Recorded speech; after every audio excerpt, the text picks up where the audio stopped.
You are now listening to the Insight Fantasy Sports Podcast.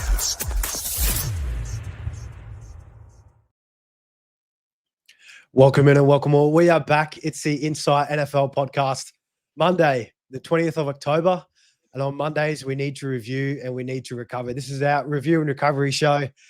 Week 7 is all but finished. We've got a couple more games to go through tomorrow night once we get to that show. But guys, I mean, feels like we haven't been dealt with that many injuries this week, but man, we dealt with a heap of shocking SuperCoach scores, even from both ends of the spectrum. So it'll be good to see how that all plays out after tomorrow's games. But Mav, you're all smiles here at the moment, mate. Is that a clear tale of how you're feeling about week 7, or you just try to stay positive? Mate, I don't know what to think at this point in time. There's a lot going on around the league on a SuperCoach and a traditional fantasy point of view, where it's just hard to get a reading on who's where and what's happening with certain individuals and franchises, might I add too. So yeah, hopefully we can unpack it tonight. Go through the I suppose the studs and the duds to a degree, and really start to talk about these guys, because there's a lot to unpack on a few certain individuals that won't be named till later on. Yeah, a lot to unpack, and I can just tell our Wednesday trade show is going to be an absolute beast. Secko, you were saying beforehand in terms of SuperCoach, you haven't had too hot of a week. A couple of guys have let you down so far in week 7. Yeah, the guys I believed in, they've had a few good weeks. I've never had a red arrow since week 2, and I've been trending in a pretty good direction. This is definitely a red arrow week. I'm about 100 behind everyone else who seems to be having a bad score. So I'm in big trouble. But people go, "Oh, I'm having a shocker. I'm going to go 520." I'm like, I'm about 420. So enjoy your shocker. But anyway, we'll move on. Trying to build to a perfect team in the next few weeks. So there's plenty of work to be done, but they can't be bad forever. Yeah, and this was the really last week that we. Oh no, sorry, Mav. I said maybe they can. Yeah, they can. They can. Hopefully not. Yeah. Hopefully not. Yeah. But yeah, we'll have a whole heap to unpack tonight, and we will be changing up the format of our usual Monday show a little bit. Instead of going through game by game, kind of a bit repetitive with how each game is kind of recapped in the top SuperCoach scorers. Heroes and Heartbreakers is what our new segments will be, and our heroes, once we get to it, going through positional rankings of each spot there with our top 5 in each category, going through their current roster percentages, their cash to be made, their break-evens moving forward, giving you guys real in-depth analysis on that has occurred in all the games that have happened. And then in our Heartbreakers segment later on, basically our biggest disappointments correlating with the top roster percentages, the lower scores, just guys that are probably going to get traded out of our team by the end of this week. So that's pretty much that. Heroes and Heartbreakers. But as always, our Monday show, we do have to unpack some injuries. Let's jump into our injury update.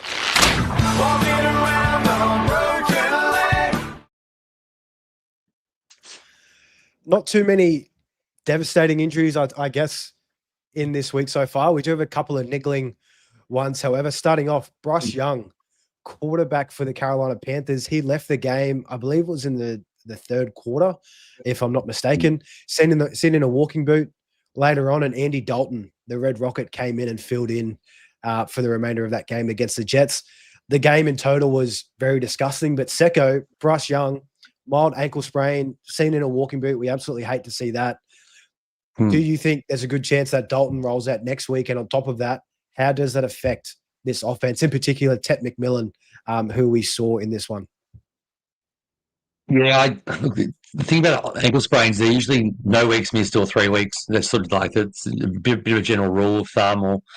And he's a quarterback who likes to move around a bit. He sort of has to move around a bit because he's sort of that prototype. He's not someone just to go two steps and chuck it out. He's a bit more of a make it happen kind of guy. So he needs his feet under him. Look, I think the Red Rocket coming in probably helps Ted. I don't know the version of me. I didn't see any of that game, so I don't know how Andy Dalton looked when he came in. But we just saw Joe Flacco change teams and make some guys better. I sort of view Andy Dalton in a very similar lens as that. So, I wouldn't be I wouldn't be getting him in if I didn't have him in. I wouldn't be trying to trade for him in fantasy or get him in SuperCoach. He's almost at the end of his life in SuperCoach as well. So look, I think it's going to be a potential positive there. But how much is sort of TBD at this stage, I think. Yeah, and still TBD to find out the severity of Bryce Young's ankle injury. Should hopefully have some more information, which we'll cover on later shows in the week. Moving on, Brian Thomas Jr., wide receiver for the Jacksonville Jaguars. Mav, BTJ, he left the fourth quarter, or he didn't play at all, if I'm not mistaken. Shoulder injury that he's dealing with. The Jags are on a bye in week 8. In turn, in this game, we saw Travis Hunter go absolutely ballistic. Even from the get-go, he was the main guy there. But how are you feeling about Brian Thomas Jr. and the Jags offense? I mean, by next week, we're probably going to see him in week 9. So do you think there's going to be much of a change there, or how do you see it shaping out? I just don't trust the Jags, to be honest with you, in general. I don't know what to believe out of them. I don't really know what to expect out of them any given week, to be fair. Most of these guys, to me, are very consistent at the best of times. And then Travis Hunter popped off today. So maybe that's a bit of a sign of what's to come, possibly, with Travis Hunter. They uncorked a bit of a genie there, and they realised that this guy can actually play football, and they actually might not give him the ball. But again, they weren't close today. They got blown out, or last night it was. They got blown out, something shocking. So hopefully that now, for those guys who have held on to Travis Hunter, can now actually get some sort of value in at the back end, like the second half of the season. But all in all, mate, Brian Thomas has been very, very underwhelming this year for the most part. Now, if you include that injury into it, he's almost almost nearly dead to me in fantasy for 2025. Yeah, going back to what you said from the start, you just can't trust the Jags whatsoever here. Jane Daniels, he did leave the game with a hamstring strain in the middle of this one. Marcus Mariota came on, so quarterback for the Washington Commanders. Looks like he could miss a couple of weeks. Early reports are saying for Jaden Daniels. So again, TBD with the MRI yet to come, and seeing how this one all unfolds. But Secko, Washington Commanders, we saw what they looked like with Marcus Mariota. They were pretty much out of this game by that point anyhow. The Cowboys are really putting it to them in that. Yeah. Jane Daniels expected to miss a couple of weeks. If so, is there anyone you're really keen on in fantasy moving forward? I know Bill Krosky-Merritt had a bit of a down game. Deebo Samuel didn't play in this one. Here's another injury who was ruled out, and also a high chance to miss next week with a re-aggravation of his heel. So Jane Daniels and the Commanders offense as a whole moving forward to week 8. Yeah, so we saw it earlier in the season. There was 2 games that Mariota played when Daniels was out earlier. And I'll go back to the start. It's concerning for Daniels. He seems to be getting injured over and over again. It happened in college as well. So it's not a good sign for him going forward. It's actually quite concerning. But yeah, Mariota filled in. They won both games that he played earlier in the year. As you said, the game was out of hand when he came in. You can't really take much out of what happened there. If it depends if Terry's back. Their receivers don't really offer you much. Robbie Chosen was one of the favourite targets today. And Chris Moore got a few long ones, and then McCaffrey didn't get a touch, and Jalen Lane had 1 catch, and Ertz was a guy, but he didn't do much till Mariota came in as well. So, if anything, Ertz is your play with Mariota. He was good earlier in the year with Marcus as well. So, Krosky-Merritt, it's weird. You see that and go, wow, he's crap, and he stunk it up. He had 72% of the running back carries. Cowboys have been sneaky good against running backs who aren't called Rico Dowdle. So, take from that what you will, but they shut down Jacobs for just over 3 a carry. Scatterbo was 3 a carry, and Saquon Barkley was 2 point something per carry against the Cowboys. So it's not like they're terrible against the run. Bill is still going to be the main guy. He had so much more work than anyone else. I wouldn't worry about him. Moving on quickly, Kendre Miller, knee injury. Running back for the New Orleans Saints. Revenge game against Dennis Allen, who was the defensive coordinator on the other side of the ball for him, the Chicago Bears. He didn't return to this one. MRI to confirm there is fears that it could be multiple weeks with this knee, especially with his track record of knee injuries in the early stages of his career. Is it even worth mentioning Devin Neal at all, the rookie running back for the Saints, or is it just Mav? Does it look like Kamara? There was talks of him being traded. Does this kind of postpone those talks or completely stop them with this injury to Kendre Miller? Well, I don't think Alvin Kamara wants to leave. Full stop. He's made it pretty clear that he doesn't want to go. He's pretty much said that if he gets traded, he might just consider not playing. He just wants to play in New Orleans, really. So I can respect it. I like the loyalty. The team's dog shit, and he still wants to play for them and play for them for multiple years. So I definitely can respect it. But no, Devin Neal is probably not in contention. Have quite a bit of Hilaire, I believe, still on the roster as well. He's probably not. He might be practice squad material, but he's probably nowhere near it too. So yeah, Alvin Kamara probably should see the majority touches. The team's actually okay, might I add. They're just okay.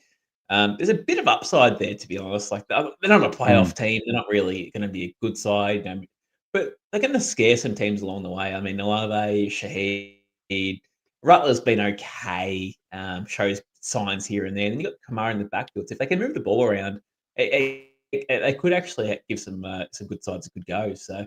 But no, I don't think it's going to be Devin Neal time, mate. I think that's just Alvin Kamara. He should see plenty more volume and hopefully efficiency to go with it. Yeah, I'm with you there, and we will, keep up to date with that injury to Kendre Miller. And the last two here, both on the same team, throwing to you, Secko, Jalen Waddle and Darren Waller. So Waddle, he left the game with a concussion, but at that point of time, they were getting absolutely boat raced against the Browns. So, take it with a grain of salt. Could he have came back? Could he have not? They were best just to leave him out. But Darren Waller, it was reported by his agent that he is dealing with a pec strain. MRI to confirm, of course, but he could miss multiple weeks, if not the whole year. So we'll have to stay tuned with what's coming up with that one. But, I mean, Miami, Tyreek Hill's gone. Now Jalen Waddle for potentially next week. Darren Waller for potentially the year. Is there anybody left on this offense that's worth picking up? I was just looking over now. Malik Washington, he's at $3.65 million. Is he of any consideration for this offense? Possibly. Possibly because if Waddle's out, I mean, someone has to get the ball thrown their way. And I mean, can't sit here and guarantee that Tua's just taking the first snap next week at this point. And I can't guarantee.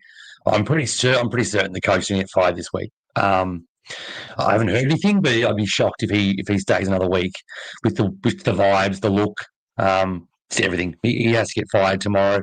So yeah, put that in your notebook to check at about 8 o'clock. He'll be fired. That's my prediction. But yeah, you just want to avoid. I mean, you can go Washington if you're looking for someone to go down to a rookie. Say you've got your 6 locked in wide receivers. For SuperCoach, and you want someone to go down, so say maybe go, Genty to JT, and you're getting rid of getting rid of McMillan to go down to, you need sort of the cheapest guy possible in order to make it. Washington can sit your bench. He can fill your bye weeks next week, given you've got, Amon-Ra, JSN, Puka, all out. Absolutely, it's a possibility there. It has to work for that reason, and it's probably going to sit in your M8, not playing AFL, wide receiver 8 for the entire year in that case, and that's fine if he does, because you don't really need him. You don't really need him there. You should be fine to hold him there. But look, I would just avoid if you can. Achan's the absolute only one you would even entertain, and he actually still has a sneaky option for SuperCoach. Again, we will be having a whole heap of options on Wednesday's show, just given the amount of implications that have taken effect after this week. But that's our injuries all covered up in the game so far. We will go through, of course, as the week progresses in our shows to come when we have more updates on each. Moving on, the first new segment of tonight's show, positional rankings of each position, starting out with our heroes. So our heroes, these are the top scorers in each position. Like I mentioned, we're going to be recapping their performance and how we're feeling about their future moving on in SuperCoach. We'll also be covering what their current roster percentages is, their current break-even, and what their new break-even plus cash will be after this week is taken into effect. So we can get a little bit of an early scope on early trade outlooks for week 8. Starting out with the quarterback position. This one, very, very surprising. I know, I think we were throwing his name out in the dust a couple of weeks ago. Definitely did not expect this to happen, and I don't think neither did the Giants. Bo Nix is the number one quarterback on the week in SuperCoach with 79 points, 1.3% owned. His break even before this week was 55, and now it'll go to break even of 18 for week 8 once that comes into effect. He'll make a little bit of cash, but I mean, this one, the Broncos coming back from a 33-point deficit in the fourth quarter to win in the death with a field goal, I think, as the time was closing out. But Mav, Bo Nix, for you, first of all, are you a Bo Nix fan? And is this purely just a 1 week mirage, or can we expect a little bit more of higher scoring points from Bo Nix in the weeks to come? It's been sort of hard to trust Bo Nix for the most part this year. He's shown glimpses of excellence, and then he's shown glimpses of just average play. So it's really hard to get around to someone like Bo Nix in this format for SuperCoach. Realistically, there's only 3 QBs that you really want at this point in time. 3 being Josh Allen, Lamar, obviously back next week, and Mahomes, and maybe even Drake May if you want to extend it out just a little bit more. If you want to extend it even more, you can have Dak in there. You can have, guys that are sort of on that fringe if you want a good pod. But realistically, you don't want anyone else. You don't want these guys that are just putting up fringe numbers to even put into your squad. I was surprised it took Bo Nix so long to get going against the Giants, to be fair. It took him 3 quarters, nearly 3.5 quarters to get going against them. So that's a concern. But no, I don't think he's borderline top 12 in traditional fantasy for Superflex. So that would mean he wouldn't be even in contention for my side. It's a mirage, guys. Bo Nix. Don't be persuaded by the big 79 top scoring week. Couple of names here that we had. Justin Herbert back in the winners podium, 59 points. He's at 3.2% owned.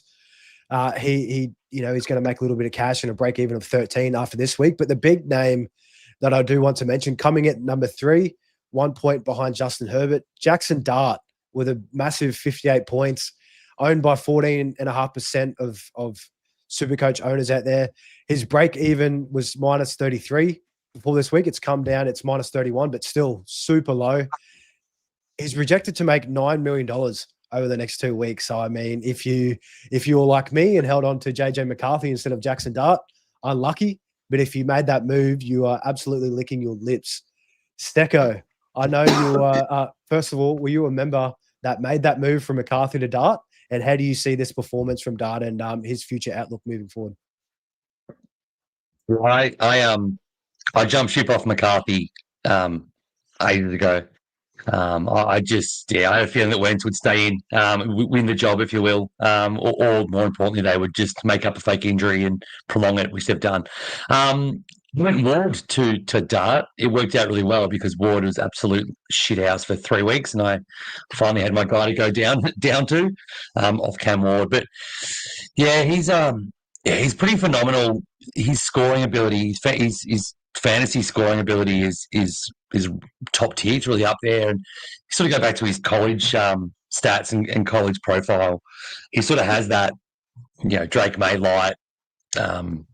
I don't want to say Josh Allen. He's played 4 games of professional football, but yeah, he's got that sort of that prototype where they score points, and that's why I sort of spoke so highly of him in this format and on these shows about getting Dart in, because he's just, even his bad games, he's having 50 rushing yards. Usually running one in his format, that's already 24 points, and at his value, he's making money every week at that, and everything else is mustard. So yeah, he's made $9 million already. Probably going to make another. He's 13.4. He's probably going to go to at least 18, 19 mil.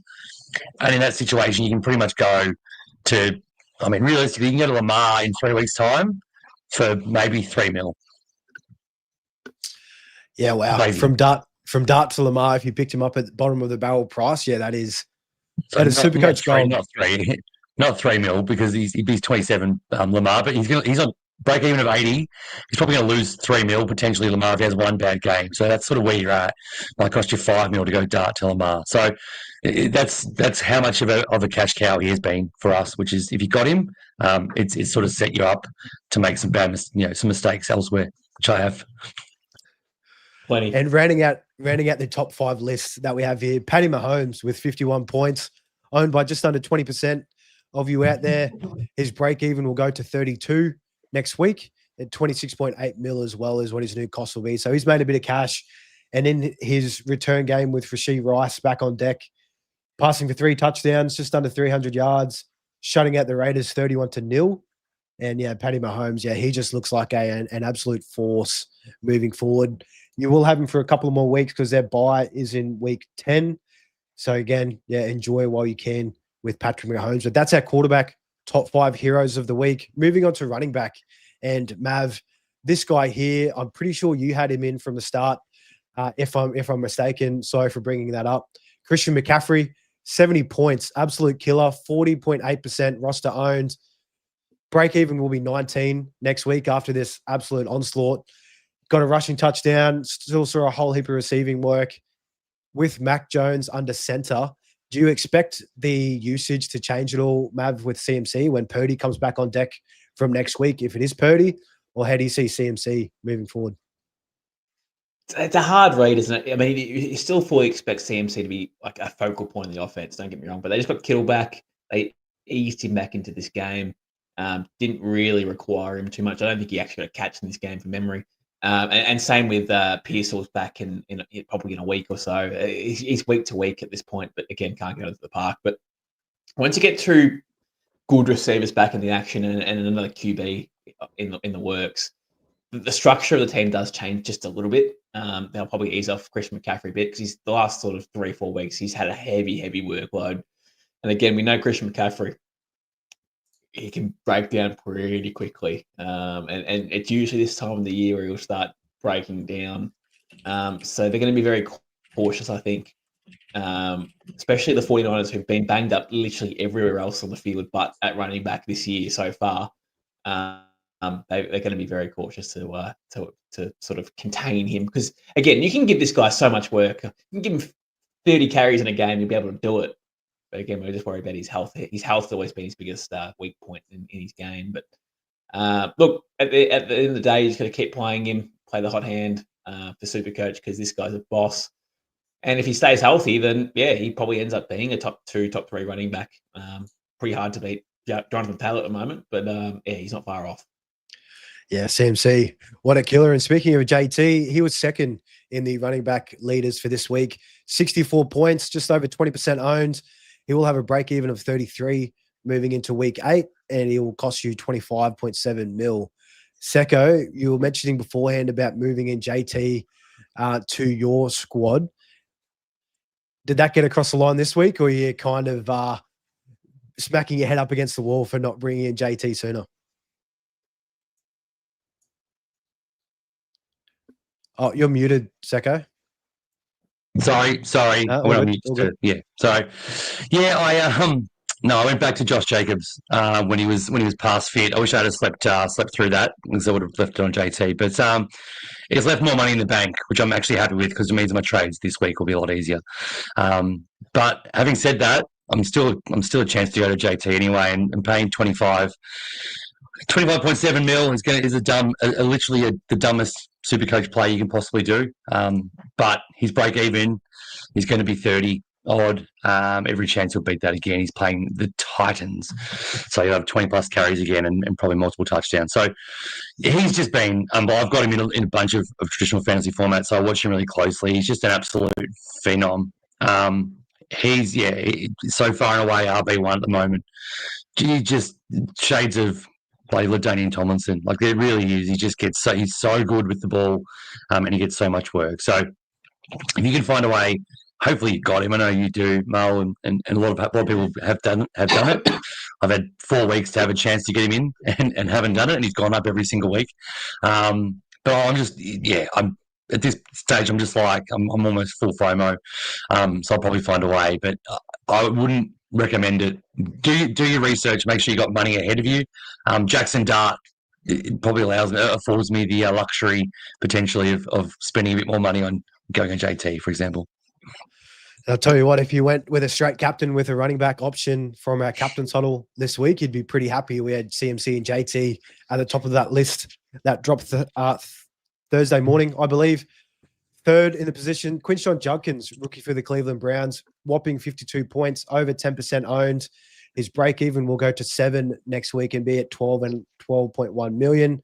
Mav, Quinshon Judkins, I know we had the luxury of bringing him in early on at the start at that 4 mil cost, but now at this, nearly 8 mil later, is it worth bringing in Judkins moving forward? I mean, he's been pretty consistent week to week, and there's really nobody else on that team in Cleveland whatsoever for that offense. Yeah, I mean, look, he's looking pretty consistent. It'd be pretty ballsy to bring him in now, to be quite honest with you, because there's probably better options you can bring in. But Miami were just atrocious in this game. I think Tua handed Judkins 2 touchdowns on his own, pretty much. Just awful interception, the short fields to work with. One's actually on the 5-yard line, actually, to give him his third TD. So that was just a little gift for him. But other than that, he's been a great money maker for SuperCoach. I just don't think he's a trading candidate at this point. If you've missed him, you've probably missed him. The same with Scatterbo. I don't know if he's on our list or not to talk about tonight, but Scatterbo is in that same sort of area. He's dominating. I just don't think he's a keeper for the end of the year. I don't think he's a top 4 running back for the remainder of the year. But again, proving to tell me otherwise at this point, because he's been taking the piss. Yeah, it's been one of those years. DeAndre Swift coming in at 4th, a guy that we don't need to spend too much time on. He scored 39 points, 1.7% roster owned. Again, not a lot of people out there have DeAndre Swift. If you do, well done. His break even will be -1 next week. But in the 5th spot, there is a few guys that all tied on 36 points. Bijan Robinson, Josh Jacobs, and Javonte Williams all came in here. Secko, from this list here, I mean, Josh Jacobs, we spoke about in previous shows. He's pretty much a keeper at this point. Bijan Robinson, of course, he's a keeper off the bye as well, going down the stretch. But Javonte Williams at 27.8% roster own, he's the one that sticks out to me in this 3 list. How do you feel about him compared to the rest of the guys? He's definitely a keeper for me.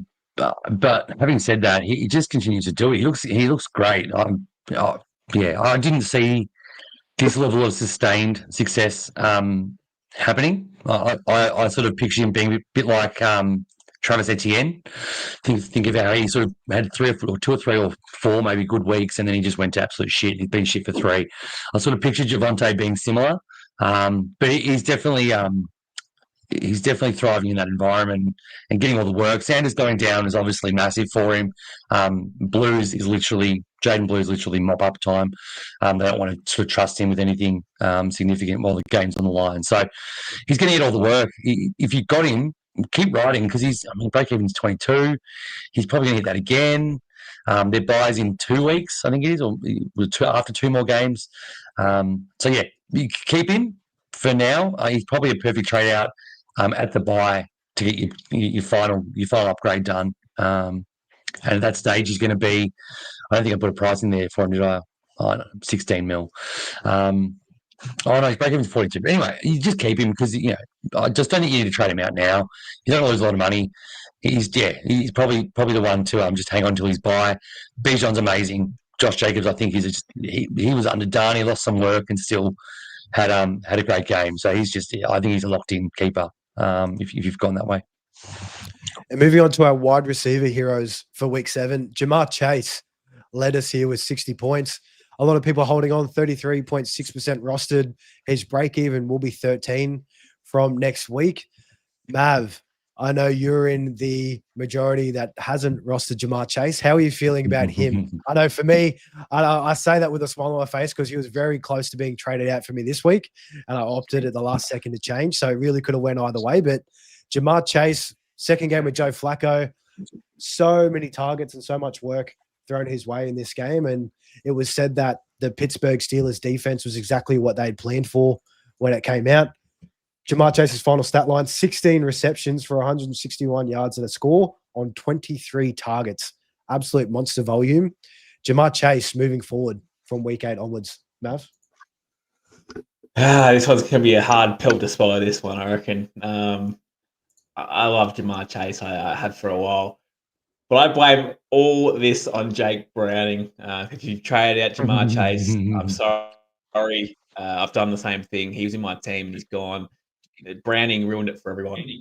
We lost all confidence in the Bengals offense because Jake Browning was horrible at football over the span of a few weeks. Joe Flacco's come in and restored football in Cincinnati, sort of restored the QB play anyway. It looked a bit like Joe Burrow at times, to be honest. He had an 11-yard rush in this game too, which is incredible. But no, I think it's healthy now. They might not win many games. They might win, maybe half their games from now to the end of the year, which is fine. But the offense is going to move the ball. The offense is going to be involved in games. Even T. Higgins, for example, was heavily involved with Jamar Chase. So there's plenty of targets for these boys to get. So I think it's wheels up for Jamar Chase, and I think he'd be a happy owner if you have him right now, because I think he's now paying a bit of dividends along the way. He's lost you some money, but now he's starting to pay back. Yeah, he'll make you back a couple of mil, and yeah, I do. I have a small little smile on my face, but I mean, there is so many bad things that went wrong. And I mean, the next two guys on this list that we grouped in together, Devontae Smith and AJ Brown, guys that were moved way out of SuperCoach rosters weeks ago, both under 4% owned. Devonta Smith 57 points and AJ Brown 52, filling out the number 2 and number 3 spot.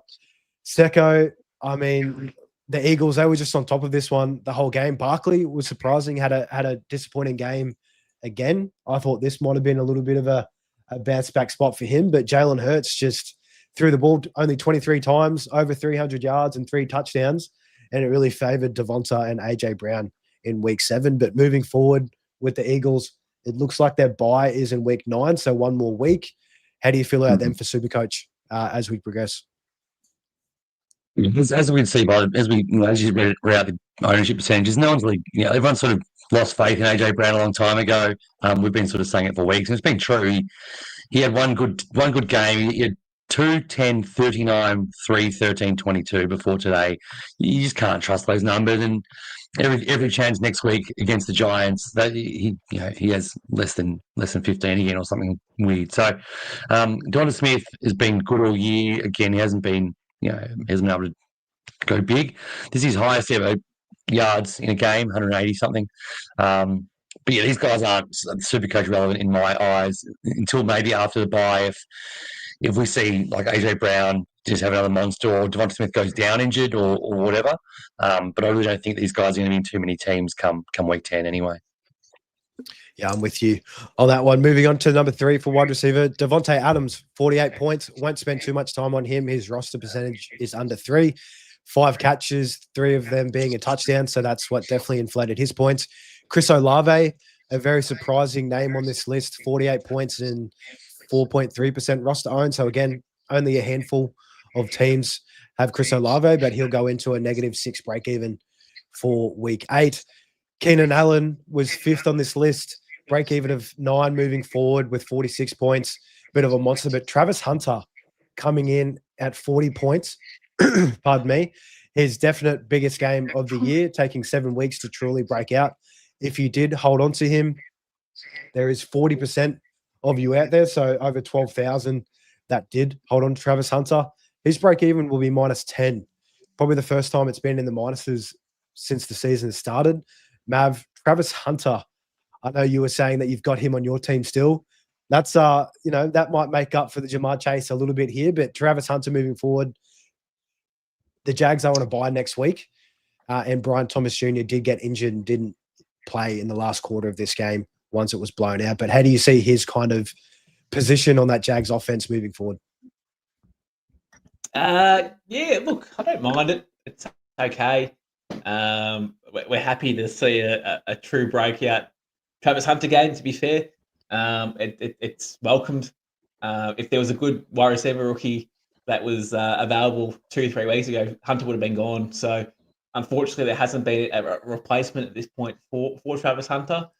Now there is, well, there isn't now at the moment. So he's going to have a low break even. We're going to ride the wave for another 2-3 weeks, get him some money, and hopefully a young receiver comes over that we can toss in a month's time, give or take. We can make some money there, because who knows what Travis Hunter can do, with or without Brian Thomas, obviously, but just seeing more offensive snaps is probably more the crucial thing about it. Because he looked really good. He looked really good. He looked involved.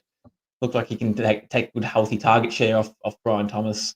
Again, red zone potential it was always one big thing for Travis Hunter, and they need to utilize that a bit more out of his game because I think he's a true player through the red zone. So they just need to, if they can get down there, they can use him where possible.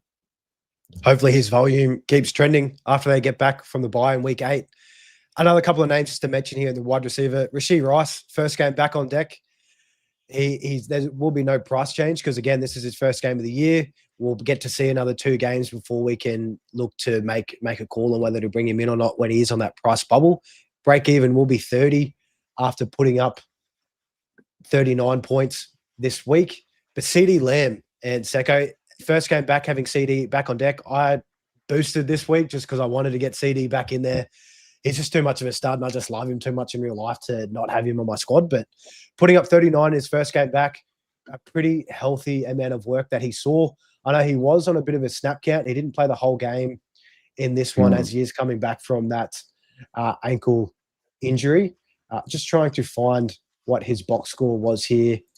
Yeah, so the Cowboys absolutely routed the Commanders, but CeeDee Lamb, 5 for 110, a touchdown, and he caught that big 74-yard reception that led to that touchdown. So it definitely inflated his stats. But CeeDee Lamb moving forward, Cowboys still a couple of weeks to the bye in week 10.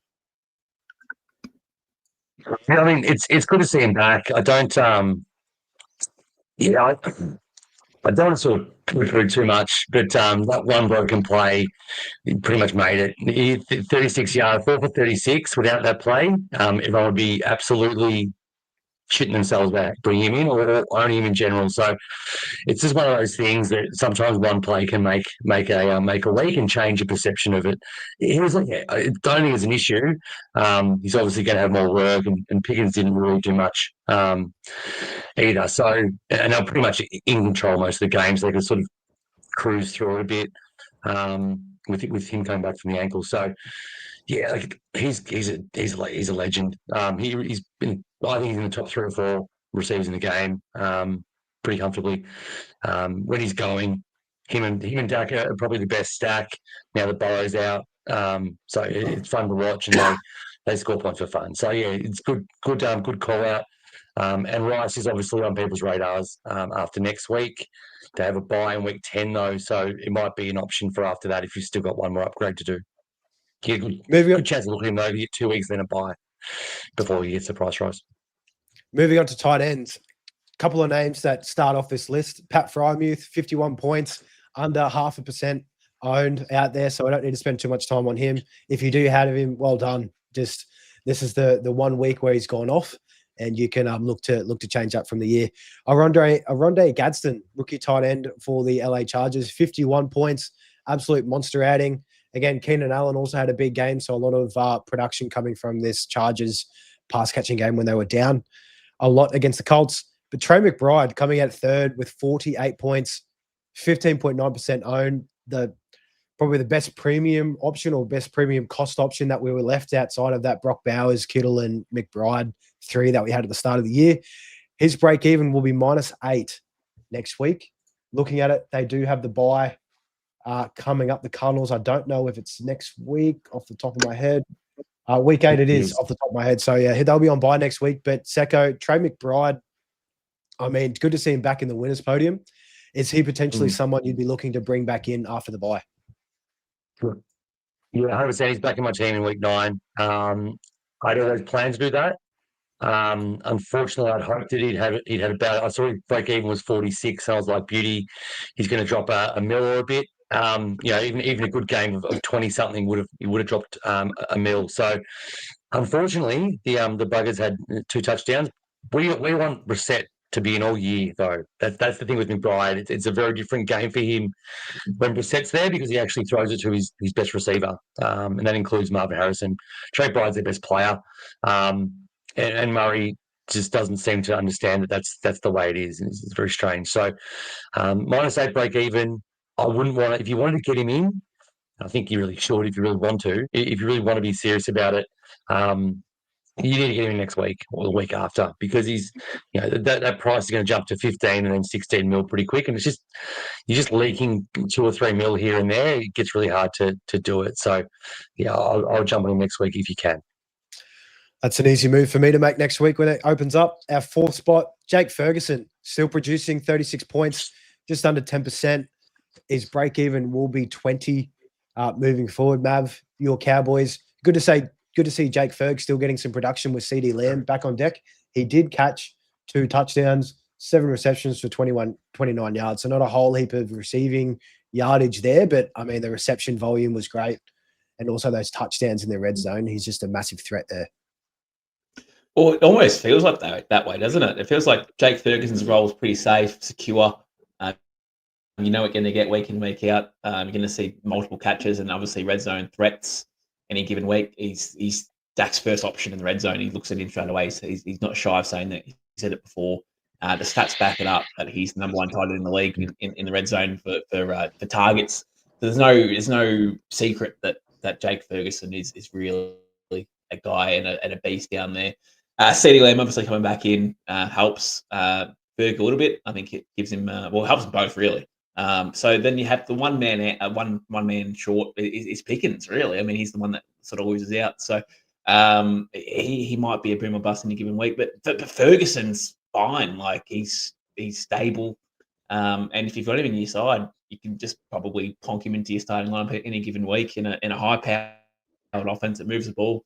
Generally speaking, and might be playing from behind in a lot of given weeks because the defense kind of sucks. So I think for fantasy, that's what you love. That's what we play it for. So is fantasy points, and Ferguson gives it to you. So he could be the tight end 1 this year. He really could be without any injuries or anything like that. He could be the tight end 1, which is crazy to think. And after next week, he could have made, what did he start off at? Started around that 6 million. Is it 13? He should go up to over 14 million next week. So 8 mil plus he's made for you if you did bring him in, which is just absolutely monstering.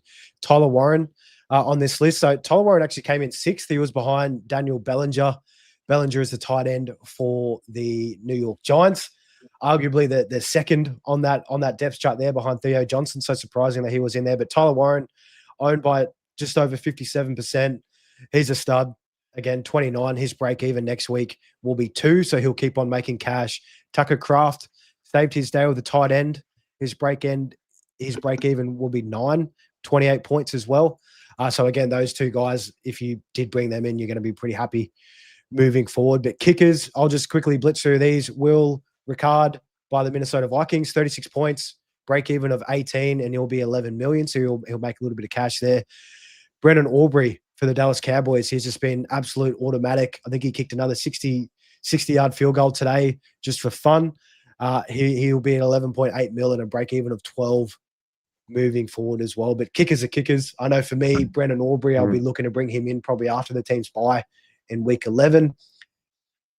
I think we could really just roll on to defenses straight away here. And for the defense heroes, Cleveland Browns, shocker. They absolutely put Tua and the Dolphins to the sword. They put up a whopping 50 points. Their break even will be minus 26 from next week. And they go on bye in week 9 as well. So again, if you're looking to bring those guys in, be mindful you'll only have them for a week before they go on bye. Patriots, a big name here, 36% owned. So a lot of fantasy managers will be happy. Break even of minus 4, and they've got a later bye moving on to that one there. So again, tried and true there. Another little shaky option here. The Carolina Panthers put up 34 points. Surprising for those guys. 8.4% roster owned and break even of minus 10 as we look forward onto next week. But they will be without Bryce Young, and then they will head on to a bye later on the year. But that's really all of our heroes for this position. Not too much time on kickers and defenses because why would we want to? It's gross. But not only that, it's pretty chop and change with those positions. But our heartbreakers, moving on to this next segment, really the biggest disappointments of this week, guys that we just can't believe, and guys that are probably soonly going to be out the door in our SuperCoach squads. Starting out with quarterback, and this list, there's not too many flops, I guess, compared to the heroes that we had. But at the gate, Justin Fields, 4.1% roster owned. He was a nice little cheaper option if you did need some buy coverage, but 7 points. He'll have a break even of 75, and he will lose you a bit of cash moving on to next week. But Mav, Justin Fields, I mean, Tyrod Taylor came in. It looked like he had been hooked, but this game was just super gross at that point. Do you think it's long before Justin Fields sees time on the bench permanently to close out the season for the Jets, or how are you feeling about his outlook past this week? Well, it feels like a fire sale is about to start in the Jets, to be honest with you. If we're talking about at the top of the show, we're talking about Mike McCarthy going from the Dolphins. Aaron Glenn might not see that the year either, the way they're going. He's probably the next one gone. If anything, he might not last till week 11, week 12, the way that's shaping up, especially if they lose, get smashed at the Browns. They have a couple of easy games coming up. So if they lose them, he's definitely gone.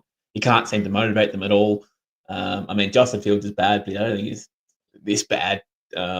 This is shockingly bad, to be honest with you. So if you own Justin Fields in any format, it's obviously a concern. I'm shocked if they roll with Justin Fields next week and just ban him for a week just to see how he can sit and learn.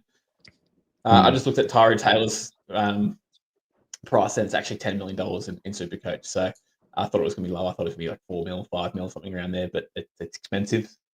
He might have been a trading target, but no. He's as good as done, I reckon. Justin Fields at this point in time, they cannot go back to him next week after benching him at halftime in a really appalling outfit they've got going at the moment. Terrible looking offense for this one. Garrett Wilson's still out for next week as well.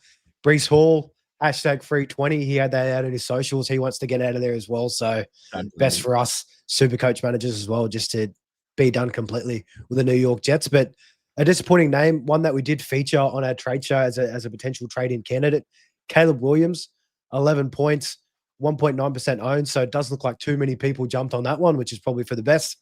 Break even of 53 moving into this week. But this game for Caleb, again, he didn't look that great, but they just got this game won on terms of the running backs. DeAndre Swift, 19 for 124 in a score. Kyle Monongai, their rookie, 13 for 81 in a score. And Caleb Williams only threw the ball 26 times, 170 yards, no touchdowns, and an interception. Secko, is this what we can suspect for Caleb Williams moving forward, or is this just a dud game and look for him to bounce back next week? Well, just to once off, the weather was atrocious, and we got sort of weather warnings over the weekend. But it's hard to sort of make it too much of a call there, because they were still playing the Saints. If the Saints were a little bit more competitive throughout, it might have been more throwing, but they knew they could win the game by running it with Swift and Monongai. So one of those games, it didn't have to do much. 26 passes is very hard to be fantasy relevant unless you're short fields, which they sort of weren't, because as Matt sort of hit on earlier, Saints aren't bad on offense, especially. They move the ball. They're competitive enough. But yeah, I think the Bears just want to get wins at the moment. Ben Johnson wants to win games. They're 4-2. So I wouldn't be concerned long term about Caleb Williams. Be probably better outings obviously to come. But yeah, this one's chalked up as a bit of an aberration. Sucks if you brought him in, obviously, but yeah, better next week anyway. Moving on, Cam Ward and Jordan Love. They were a couple also names in this QB list that they didn't let you down completely, but you weren't too happy with their score. Cam Ward, 22 points, just over 23% owned. His break even will be 9 next week, so he'll still make you cash, but that score just isn't sustainable if you're looking to win now in SuperCoach. Jordan Love again, only 1.2% owned. Break even will be 50. He was really subject to Josh Jacobs just getting the rushing touchdowns in this game. But Tua Tagovailoa, probably the worst SuperCoach score that we've probably seen ever from a quarterback, and also with our eyes. Mav was a big fan of this one, watching this game like a hawk. 3 points. Good to see that only half a percent of the SuperCoach community own Tua. Its break even will be 70 next week. Mav, any quick thoughts on Tua before we move on to the last name on our list here? I must have had Benny Hill music playing this morning on Red Zone, because he was a laughing stock in that one. He was awful, wasn't he? Throwing picks left, right, and center, not really moving the ball. If Jalen Waddle, if Jalen Waddle's going to miss some time, you'd imagine, and obviously Waller's going to miss some time too. So this could be even worse for Tua in the near future. And don't forget, he's still got 4 years left in his contract too. So if Russell Wilson got paid out a big dollar, then Tua's not far off either. He'd be lucky to see it the year the way he's going at the moment. Yeah, massive concerns for Tua Tagovailoa. Yeah, not much else to say except for just crap. And the last disappointing quarterback that we have on here, again, not a huge ownership percentage, but Dylan Gabriel, rookie quarterback for the Cleveland Browns, put up 11 points. He was probably the cheapest remaining starting option available for a quarterback in terms of a cash cow. His break even was minus 19 before the game. Now it'll be 10 before next week comes along. So again, 11 points. He might only just hit that. If not, he'll come under it. So again, not a great option there if you're looking for a quarterback, cheap option in SuperCoach. Going on to our running backs, and a name that is in a whopping 63.8% rosters out there, Ashton Genty putting up a dismal 7 points. They got shellacked against the Chiefs, going down 31-0. They just couldn't do anything in this one. Geno Smith, I don't know what's happening with him. Maybe he's the next guy to get hooked in terms of a quarterback, but his break-even pre this game was 19. After this game, it'll be 35, and he will lose about 600K there. Secko, is it time to move out Ashton Genty moving forward?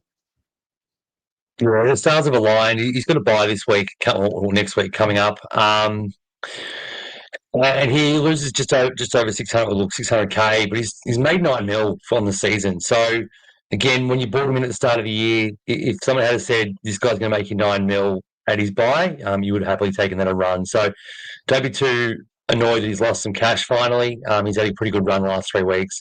Move on, use the 13.5 mil that he'll be. Ideally onto someone you're going to keep for the rest of the year. You don't want to go down. You've made 9 mil. You can go up to someone. Maybe James Cook if you want a pod. He's off his buy. Or Derrick Henry, as the weather's starting to turn and Lamar's back. Like there's a couple of options there as well as pods. We'll talk about Wednesday, but it's time to move on. He's done well. Yeah, another nice easy trade out that we'll have. Another guy here, if you are still holding, Trey Henderson, he gave you 1 point. Absolutely dismal. The Ramondre Stevenson show is still in well effect, and I don't think that'll ever change for the rest of the season. I think it's time just to take your losses. He's at 5.2 mil, would have made you a little bit. His break even will be 20 next week. I know for me, he'll be a trade out target if I've got some spare trades next week. But another guy who was a massive disappointment and massive roster ownership, Saquon Barkley, 9 points, and Mav just under 38% owned. His break even will be 61 next week. I mean, it's been disappointing this year. A lot of that could probably go down to the amount of carries that he had last year throughout the regular season and playoffs, which was an all-time high. How do you feel about Barkley? Is there any optimism moving forward? I know the Eagles, they do have a bye in week 9, I believe. So you'd be looking to move him out anyhow if you did have that. So Saquon Barkley moving forward, Buff. Yeah, I've been concerned for a few weeks now, to be honest with you. It's now becoming even more concerning. He's sort of lost that burst that we know Saquon's had in that time. Like he usually gets a good run coming into the carry and a good burst of speed. That's sort of gone. I mean, the offensive line's been okay. Hasn't been fantastic, might I add, but it's been okay. And then Hurts as well. Everything's just been okay with the Eagles. They've just been sort of in a bit of cruise control to a degree.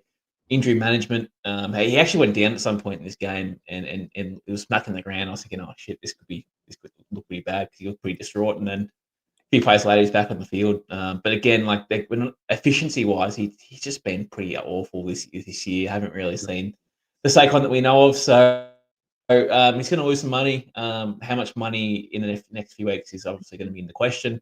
Can he have one big game that might be able to save that break even over the next couple of weeks? I'm not sure. It's not looking likely the way he's going. But there is massive concerns. He's probably not even top 10 at the moment in his position, and not looking likely to sneak in.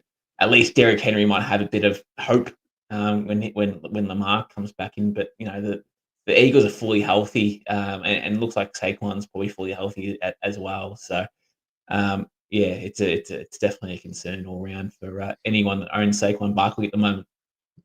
And another player to be concerned about, Travis Etienne, running back for the Jacksonville Jags. He scored you 11 points, 7.5% roster owned. His break even will be 35 next week.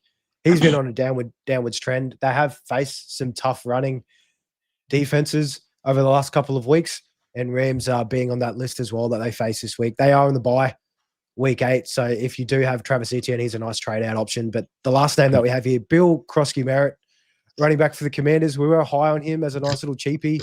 His break even was -9 leading into this week. Ownership at 9%. Break even will go up to 39 next week. And Secko, how do you feel about Bill moving forward? Yeah, there's pretty clear two schools of thought for me on Bill this week. He, on one side, as I think I said earlier, hit 72% of the running back carries. It's his backfield. Nichols and I saw Rodriguez got a goal line, which he failed to get in because he's Chris Rodriguez. They're those bit part guys. It's his backfield. But what sucks is that obviously James Daniels goes out. The offense changes. They go to more. Mariota calls his number even more than Daniels does. And it sort of changed the entire way that the game went for him. So still had 13 carries. He's still, he was stuffed a lot. As I said, the Cowboys defense isn't that bad against the run, although they had against Rico, and that sort of stuck in everyone's mind. So it looked like a smash play. It wasn't necessarily as much of that as it was. If you brought him in, he's made money this week, which is great. You can choose to trade him out. He's probably not going to hit his 39 break even next week, but it's all like, what are you hoping to accomplish with him from here? Because he's still got 5 more games till he's bye. It's a tough one. He only needs one good week to sort of, a couple of good weeks, and then he starts making money again at his 10 mil cost. So it's sort of, a very tough situational based move for Bill, but there's definitely brighter days ahead next week and the week after. Moving on to our wide receivers, I just saw he's playing Kansas City. So after what we saw with Genty, maybe not next week. It's probably not so much fun.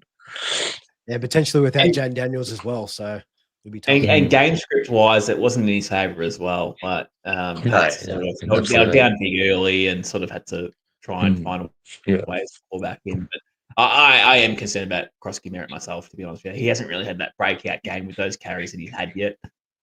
So again, I'm waiting for that. And as you said, Secko, it's going to be hard with Chiefs next week. He unfortunately got no one to trade down to. Maybe Vidal, but he was pretty crap today. So we don't really have a trade down target when you want to make some money on Krosky-Merritt. And with our wide receiver heartbreakers of the week, I will speed run through a couple of guys here that we've already touched on. Brian Thomas Jr., of course, he was devastating, 9 points. DK Metcalf to start the week, he was at 13 points, 8.5% roster owned. Again, very big letdown. I thought he was going to be a shoe-in for a touchdown. He was my start of the week. Marvin Harrison Jr., he surprisingly played after dealing in concussion protocol for a lot of the week leading up. 13 points, again, pretty horrid. 8.6% roster owned. His break even will be 35. Matthew Golden, if you have him on your bench as a nice cheapie, he scored you 11 points. Break even will be 5 next week. So if you have him there, he's still going to be able to make you some cash.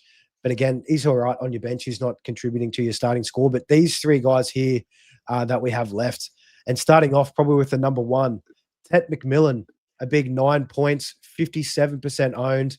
His break even will still be at 11 next week, so very achievable, most likely without Bryce Young. Mav, how are you feeling about Tet? Is this just a down game? I know they were versing the Jets, and Sauce Gardner would have been on him for a majority of it. But how do you feel about Tet after this week? Oh, mate, to be honest with you, he hasn't really impressed me at all, to be honest with you. He's had that one game against the Cowboys. We had 2 touchdowns, but again, we're talking about volume that didn't really happen either. I think he had 30 or 40 yards in that game. And again, hasn't really stroked. Like, I'm not sitting here going, I have to keep Tet McMillan. Let's have a look at his scores. So he obviously scored 9 points in this week. But 32 last week, 20 the week before, 16, 12, 26, and 18. That's his stat line in SuperCoach from week 6 down to week 1 if I'm going backwards. So again, it's if you want to trade him, sure, I understand. But again, we don't really have a trade down target either at the wide receiver room. So unfortunately, if you're either looking to upgrade him, sure, I'd do it. You could chuck in $6, $7, $8, $9 million depending on how much you've got to a player that you can upgrade to, but you can't downgrade yet. But I just don't care for Tet McMillan. If I'm being honest, I probably prefer Andy Dalton coming in starting over Bryce Young. If I'm being honest, at least you might have an opportunity for some more volume there for Tet coming his way, because obviously that Bryce Young connection hasn't been fantastic. So I'm open to a new QB chucking the ball. Yeah, I think he'll be a big question for us in our trade show with Tet McMillan and what the choices are there. They do have Buffalo and Green Bay coming up, so we will see what the Andy Dalton experience looks like from next week and if this is beneficial. Rome Odunze was the next heartbreaker here. 8 points, 35.9%. He was a big in. I know I've got him in my squad, but this game, it was really just the running backs that really took off for Chicago. So Secko, Rome will have a break even of 49 next week. And looking up to see who they do have, the Bears, I believe it is Baltimore Ravens. So the Ravens have been leaking points here, and then the Bengals to follow. So near future outlook for Rome Odunze, how are you feeling? Fine. Because of those two matchups primarily, look, I'm picturing, I'm seeing Rome as my wide receiver 7, my guy at bench cover. So that's, I mean, ideally, obviously, if injuries happen or something happens or whatever, I really want him to be the guy who comes in to cover an injury when I run out of trades or if I run out of trades. I think at this point, you either trade him now or you risk losing a fair bit of cash because he's break even 49 is pretty hard to achieve unless something big happens. Again, Ravens, Bengals, it can happen and he can sort of stay at that 12 mil mark. But there's other guys to trade around, and as Matt sort of said it well, there's no one to go down to. You can go up from the 12 mil and for Dunze, you got to put some money on someone's head to get to anyone who you really want to keep at the moment. And there's also buys ahead. So it's a real tricky time. He's past his buy. I'm okay with holding for 2 more weeks to see against those really porous defenses. And Williams will have to be better than he was this week and the week before as well. And the last guy that we have here, Drake London, he was brought in by a lot of guys last week. Measly 12 points, 14% roster owned. His break even will go to 25 next week, so we're not too worried about Drake London. He should do quite all right to hit that. It was a bit of an off game against the 49ers where he only put up 4 catches for 42 yards, but had 10 targets there. So we still like to see those targets going there. Again, just a bit of a dud game for Drake London there, so nothing too much to worry about on that side of the ball. And they have Miami next week, so don't worry. If you've got Drake London, you'll be happy again in 7 days' time. Cool. Captain material. It could be a nice little sneaky feature on our captain title for this week. That is wide receivers. Moving on to tight ends, a couple of DNPs to kick us off. George Kittle, there is under 10% owners that do have him. I mean, you got pretty lucky with the DNP if you did run the start with him this week. There will be no change in price, obviously, with that DNP. Darren Waller, 21.2% owned. Again, a DNP for him and potentially could miss further time as well. So, again, to monitor with that for the tight ends. But besides that, the other heartbreakers, Travis Kelce, 12.1% roster owned and only 13 points. His break even will be 25. And with Rice back on deck, I mean, Rice was the red zone target. I don't know if they were just doing that because it was his first game back and trying to get the vibes high in the locker room for his return, but it really hurt Travis Kelce moving forward. Mav, Kelce for you, I mean, I know you're a fan of Taylor Swift, but is Travis Kelce someone that you're looking to hold on to moving forward? I just don't care for tight ends, mate. I really don't. There's probably 3-4 guys that I really care about in the tight end room. One of them is injured and probably not an option for the remainder of the year. The other 2 are obviously really good. And there's Tyler Warren and Tucker. Well, there's probably 5. You can add Tucker Kraft and Tyler Warren in there as well. So the rest of them, I suppose they're okay for maybe single weeks here and there, but for the whole rest of the year schedule, very up and down. So Travis Kelce, I think I'll be offloading him at any point really, because especially with Rice back too. Absolutely indeed. And the last guy that we have here, real quickly, Harold Felton Jr. He would put up a pretty low score of 11 points there. His break even is 4 moving on. It was -8 to start this week, so he's going to make you a little bit of cash. Again, this game, it was really game scripted out. It was all Quinshon Judkins, Dylan Gabriel, and Harold Felton Jr. didn't really have to do much. In turn, they do have the Patriots next week. who have been a little bit leaky against tight ends, so we can hope for better days for Fannin Jr. there. In kickers, we won't spend too much time, but Mav, a big name here. Cam Little, you probably would have been happy if he gave you a DNP, but he put up a whopping 2 points there, break even of 31. Is Cam Little, I mean, the preseason hype, that's well and truly rubbed off by now. It has. It was going so well too. It really was. It got to last week, and the wheels are off, and now they're truly off. But Cam Little, they're on bye this week, so he's going to be a goer to trade out. I hate trading kickers. Might have to boost this week, but he has to go, unfortunately. So, yeah, yep. Nothing much more to say about Cam Little apart from gross. Very gross indeed, and even grosser defenses. The Heartbreakers for this week. The Cardinals, I know I had them on my bench. They put up 2 points, 4.3% owned. Their break even will be 24 next week. They do also head on to a bye shortly, if I'm not mistaken. They are week 8. Yep, so they're on bye next week. Minnesota Vikings put up 4 points. Pretty disappointing, over 10% roster owned. Their break even will be a massive 45. Denver Broncos, they're the biggest ownership percentage at the moment, 22.7%. They put up 10 points, break even of 19. It is achievable, but against the Giants, you wouldn't have been too happy with that. And then the Jags putting up 8 points there, 5.7% owned. Their break even will be 48 moving forward. So if you have the Jags and they are on bye this week coming up, definite clear move out. But gents, that's really all the heroes and heartbreakers. Guys, let us know what you thought of this segment and in terms of positional power rankings compared to going through game by game like we usually have done on Mondays. But Secko, throwing to you, as we close out week 7, I know we've still got 2 games tomorrow. Tampa Bay Buccaneers taking on Detroit and Houston taking on the Seattle Seahawks. So a couple of good games there, still plenty of SuperCoach implications.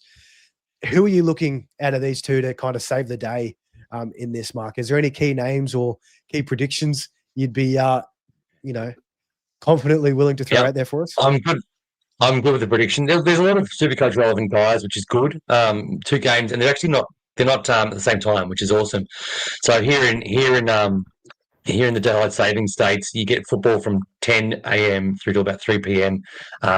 Non-stop. So get lots of work done from 8:30 till 10 because you won't be doing much for the whole day. And for you, Mal, that's 9 o'clock, so that's even better. 9 till 2 sounds like a perfect little day watching football. But JSN obviously is one of the hottest players in the game at the moment. You got Monra, you got Nico, all heavily owned. Big Booger obviously is a massive watch, a true game time decision. Ideally, I don't know if you want him to play or sit. You don't want him any chance of re-aggravating. If he's close to playing, they have a bye in week 9. I'd rather him sit and play next week fully fit. But, and Gibbs is another one who's heavily owned. So there's really sort of 4 or 5 guys who super coaches will be keen to watch. And some people will have sort of 4 of them in their starting lineup. So there's a lot of points still to be made, depending on how those guys go. A lot to watch out. Very, very important games to kick off. Hopefully they're not 2 stinkers to close out week 7. But Mav, throwing to you as we look forward to week 8. I know we've still got the trade show coming up on Wednesday night, which we'll go through in depth. But is there any kind of sneaky key ads that you're looking in the trending column for week 8? I know Bias considering we're going to miss a couple of guys, but just going through the list of heroes and heartbreakers, is there any name that stuck out to you that might stick moving forward? Drake May. I don't think we even mentioned him tonight. I can't recall. But he's one guy it's just getting it done. He's getting it done. He hasn't been awful.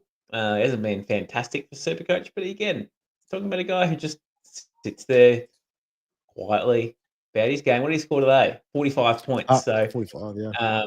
So, that's he had 53 last week. So it's an average of about 48 points, give or take. So just go about his work quietly, boys.